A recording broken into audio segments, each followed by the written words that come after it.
Un soir tard à Paris, Driss conduit son employeur Philippe à travers la ville. Quand l'attente dans le trafic devient trop ennuyeuse, Driss dépasse la limite de vitesse et commence à rouler très vite, esquivant les voitures et ignorant les panneaux. Cela attire la police qui se lance à sa poursuite. Driss parie 100 € qu'il peut les semer, mais après être passé sous un pont, les flics le rattrapent en les bloquant des deux côtés. Driss ne semble pas très inquiet. Cette fois, il parie 200 € qu'il pourra obtenir une escorte policière. Les agents le font descendre de la voiture et Driss commence à jouer la comédie, expliquant avec indignation que Philippe ne peut pas bouger et qu'il l'emmenait à l'hôpital. Les policiers trouvent de la preuve en découvrant le fauteuil roulant dans le coffre et en s'approchant de Philippe, ils le voient convulser, un autre jeu d'acteur. Voyant l'urgence, les policiers pardonnent à Driss son excès de vitesse et proposent de même de les escorter jusqu'à l'hôpital. Pour célébrer sa victoire au pari, Driss met September Dirt, Wind and Fire. Quand ils arrivent à destination, il partage une cigarette avec Philippe une fois les flics partis. Driss promet qu'il gérera la suite et démarre juste avant que le personnel médical ne les trouve. Cette amitié avait commencé plusieurs mois plus tôt. Philippe et son assistante Magali tenaient des entretiens pour trouver un nouvel aide-soignant,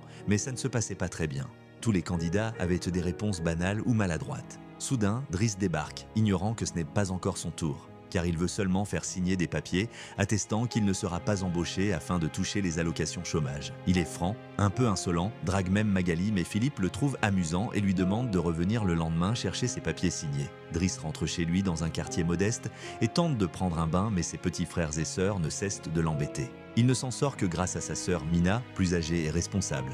En attendant leur mère, il voit par la fenêtre son frère Adama descendre d'une voiture suspecte. Quand celui-ci entre, il prétend sortir de l'école et repart aussitôt, ce qui renforce les soupçons de Driss. Le soir, leur mère rentre. Driss lui offre un œuf de Fabergé volé et prétend revenir de vacances. Elle ne se réjouit pas de le voir. Il a disparu 6 mois sans donner de nouvelles et revient comme si de rien n'était.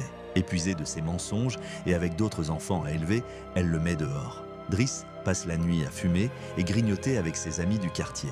Le lendemain, Driss retourne chez Philippe pour ses papiers.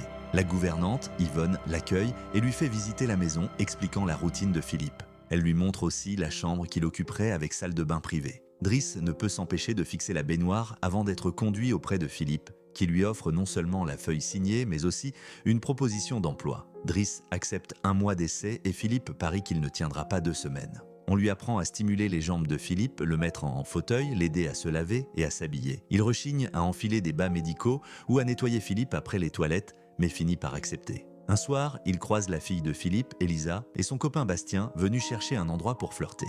Il les chasse aussitôt. Peu à peu, Driss s'habitue. Il fait des erreurs au début, tendre le téléphone au lieu de le mettre à l'oreille de Philippe, oublier le babyphone, mais apprend vite. Il trie le courrier, sauf certaines lettres privées interdites. Découvrant une publicité d'escort girls, il crée un dossier spécial plutôt que de jeter. Il continue de draguer Magali, appelle parfois des escortes pour lui-même. Un matin, Yvonne trouve des armes dans son sac mais ne dit rien. Chargé de conduire Philippe, Driss refuse le fourgon adapté et choisit une berline de luxe.